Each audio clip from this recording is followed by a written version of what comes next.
Good morning అండి. మళ్ళీ routine rice పెట్టాను, ఇడ్లీ పెడుతున్నాను. కర్రీ ఇంకా డిసైడ్ చేయలేదండి ఏం చేద్దామనేది. ఎందుకంటే ఈ మే హాలిడేస్ కాబట్టి కొంచెం తక్కువే ఫుడ్ వండుతానమాట. ఎవరు తినట్లేదు సరిగ్గా. నిన్నటి పప్పు ఫ్రిడ్జ్లో తిరుగుతూ ఉంది.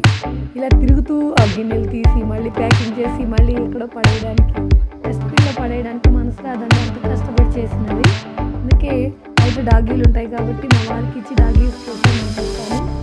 ఇంకొంచెం రైస్ అది కలిపి ఇంట్లో దోసపిండి మిగిలినవి, ఇడ్లీ పిండి మిగిలినవి అన్నీ వేసేసి అట్టులాగా ఈ కూర కలిపేసి పెట్టేస్తాను. అలాగా ఇంట్లో కూరలన్నీ మిగిలిపోయి ఉన్నాయండి, రోజు రోజు చేసేమో. అలా చేయకూడదు అనుకుంటున్నాను ఈసారి. అసలే సమ్మర్ ఎక్కువగా ఉంది, చాలా జాగ్రత్తగా ఉండాలి. స్టవ్ దగ్గర ఎక్కువసేపు ఉండకూడదు. ఉదయాన్నే ఏమైనా చేసేసుకోవాలి.